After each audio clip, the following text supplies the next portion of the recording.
Students, कैसे हैं आप लोग।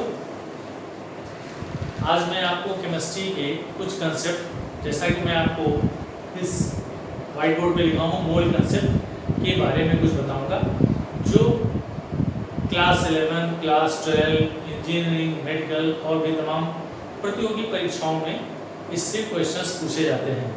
तो हम आपको सबसे पहले स्टार्ट करते हैं, मोल कंसेप्ट क्या होता है। इसको जानने के पहले सबसे पहले आप ये जानेंगे कि mole concept means what is mole. Mole is a unit to represent a chemical substance.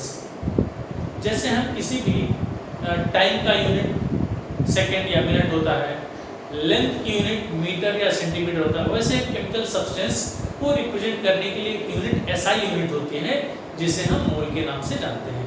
तो therefore if we are going to give the definition of the mole, तो mole it is defined as the amount of the substance which has mass equal to gram atomic mass या gram molecular मास।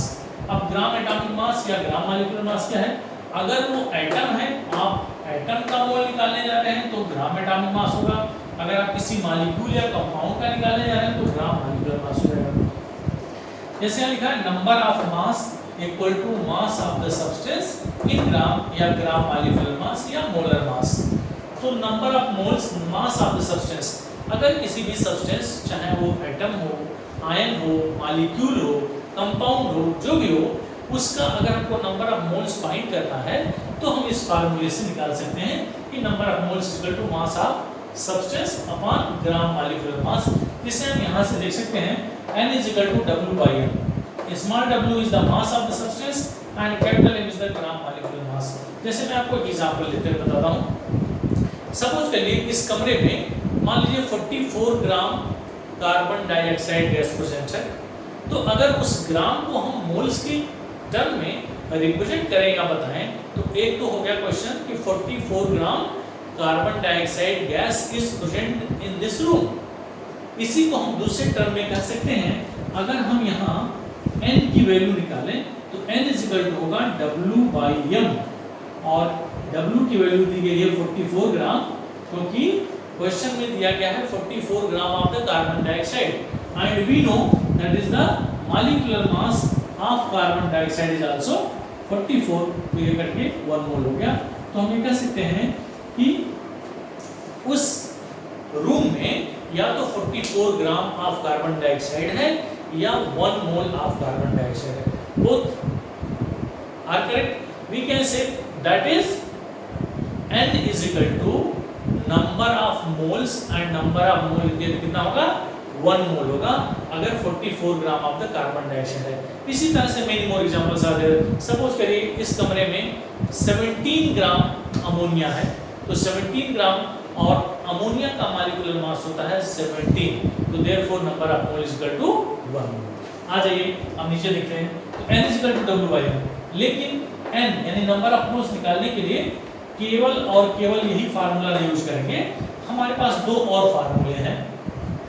ये तो तब जब वो ग्राम में दिया गया हो, केमिकल सब्सटेंस का जो अमाउंट है वो ग्राम में दिया हो, तब हम ये फार्मूला यूज करेंगे n is equal to W by m।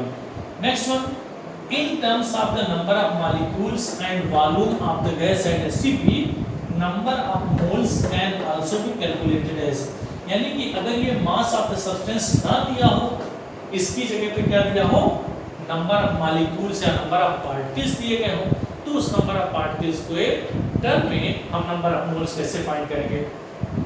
इसमें एक नया चीज मैं इंट्रोड्यूस करूंगा कि किसी भी गैस के एक मोल में जो नंबर ऑफ पार्टिकल्स या मॉलिक्यूल्स की संख्या होती है वो 6.022 इनटू में है, कहना चाहूंगा 6.022 into 10⁻23। This is known as Avogadro's number.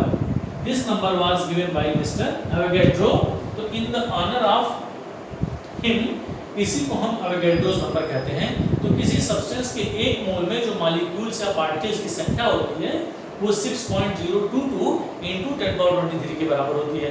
तो अगर हमको नंबर ऑफ मॉलिक्यूल्स निकालना है, नंबर ऑफ मोल्स निकालना है, तो number of mole is equal to number of particles upon 6.022 into 10 power 23। जैसे सपोज कर लिए हम ये कहें कि इस रूम में 12 into 10 power 24 molecules of any substance are present, तो what should be the number of moles? तो वही लिखेंगे नंबर ऑफ पार्टिकल्स की वैल्यू हमने आपको बता दी, एज्यूम कर लिया कि 12 into 10 power 24 divide by 6.022 into 10 power 23। जब उसको कैलकुलेट करेंगे तो 2 into 10 is equal to 20 moles answer आएगा। तो इस तरह से हम इसकी वैल्यू फाइंड करेंगे। और दूसरी तरह से n is equal to volume of the gas at STP in liter upon 22.4 litre. We know that is STP पर किसी भी गैस के 1 मोल का जो वॉल्यूम होता है वह 22.4 लीटर होता है या 22,400 मिलीलीटर होता है। तो at STP the volume of any gas of 1 mole is equal to 22.4 liter। तो n is equal to क्या हो जाएगा, volume of gas at STP divide by 22.4 litre.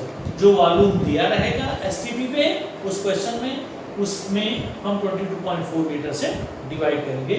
तो this is equal to n is equal to volume of the gas at STP upon 22.4 litre. तो इस तरह से हमारे पास 3 फार्मूले हो गए।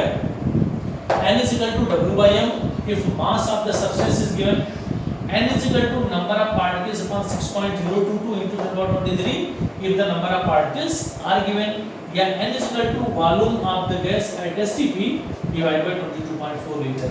इस तरह से इस वीडियो में आपने देखा कि मोल कंसेप्ट क्या होता है। Mole, again I am telling you, mole is the unit to represent the chemical substance. और उस मोल को हम फाइंड करने के लिए 3 फार्मूले यूज करेंगे। अगर उसका मास दिया हो किसी भी सब्सटेंस का तब हम ये फार्मूला लगाएंगे, उसके नंबर ऑफ पार्टिकल्स या नंबर ऑफ मॉलिक्यूल्स दिए गए हों तो हम ये फार्मूला लगाएंगे। अगर उसके वॉल्यूम, उस किसी गैस का वॉल्यूम STP पे दिया गया हो तब ये फार्मूला लगाएंगे। तो इस तरह से हम मोल कंसेप्ट से, किसी भी मोल कंसेप्ट से रिलेटेड क्वेश्चन को सॉल्व कर सकते हैं, जो तमाम कॉम्पिटिटिव एग्जाम में क्लास 11, क्लास 12, क्लास 10 और भी कॉम्पिटिटिव एग्जाम्स में इसके क्वेश्चंस जरूर पूछे जाते हैं। अगले वीडियो में मैं इन तीनों फार्मूलों को बेस बनाते हुए आपको कुछ प्रॉब्लम सॉल्व करूंगा और NCERT के क्वेश्चंस जो इससे बेस हैं, on the base of this mole concept I will tell you the solution of the different types of the questions। Okay, thank you।